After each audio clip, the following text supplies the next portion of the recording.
যখন ও কি বলেছে তাতে কোনো কথা নয়, যেটা হচ্ছে টাইম নিয়েছে সেটাই কথা হচ্ছে। ওর পাসিং কমেন্টসে কি এসে যাচ্ছে, টেররাইজ আর নন টেররাইজ, উনি তো হয়তো অ্যাডজেক্টিভ বলার জন্য এসছে। এটা করেছিল স্টেট গভর্নমেন্ট এবং মমতা ব্যানার্জির এগেনস্টে, তাতে সলিসিটর জেনারেল তুষার মেহতা তিনি টাইম নিলেন আজকে, ওনারা রিজয়েন্ডার ফাইল করবে বলে, তো সেই জন্য রিজয়েন্ডার ফাইল করতে বলেছে। আর মামলা ফিক্স করেছে 18 মার্চ, মামলা ফিক্স করেছে ফর হিয়ারিং। আর আমাদের পয়েন্ট অফ মেনটেনেবিলিটি ছিল যে আর্টিকেল 32 ইজ নট মেনটেনেবল।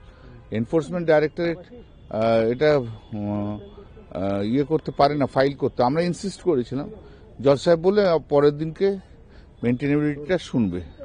তো প্রথমে ও বলেছিল যে তুষার মেহতা বলল যে না, মেনটেনেবিলিটি পয়েন্ট তুমি সেদিনকে ইয়ে করে দিয়েছো, যদিও আমরা তুলেছিলাম, বলো তুমি ওটা আর শুনতে চাওনি। বলো না, অর্ডারের মধ্যে লেখাই আছে point of maintainability is open.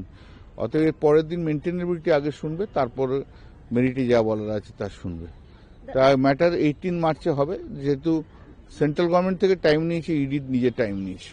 আপনি দাদা বলছিলেন কি কমফোর্টেবল আছেন, আপনার দলের পর ডেট দেওয়া, আপনাকে আমি কয়েকবার শুনলাম আপনি না দলের আগে না, দলের পর। আমরা দলের পরই করো, দলের আগে তো সম্ভব হয় না, আমাদের তো কাজ আছে নাকি। দাদা আরেকটা জিনিস আজকে বারবার করে রাজ্যের তরফ থেকে উল্লেখ করা হচ্ছিল যে এনফোর্সমেন্ট ডিরেক্টরেটকে ওয়েপেনাইজ করা হচ্ছে। হ্যাঁ, সেটা তো বলেছি, that is the reason it is not maintainable.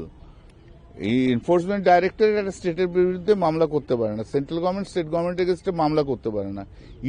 ED তো ফাইন্যান্স ডিপার্টমেন্টের একটা অঙ্গ, নাথিং ইজ সেন্ট্রাল গভর্নমেন্ট। ইডির নাম দিলে কি করে হবে, central government.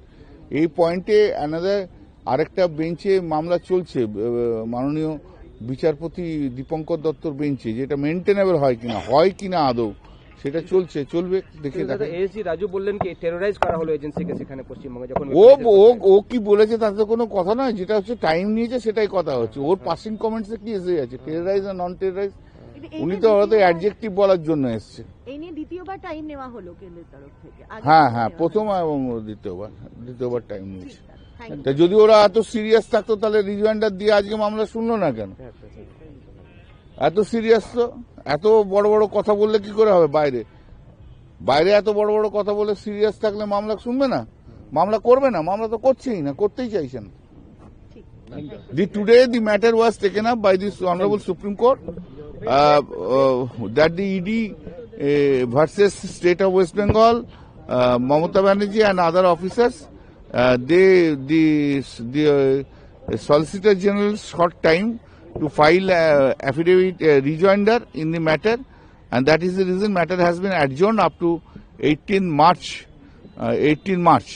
And we raised the point of the maintainability. That maintainability point also would be heard on that day, whether the writ petition itself is maintainable or not.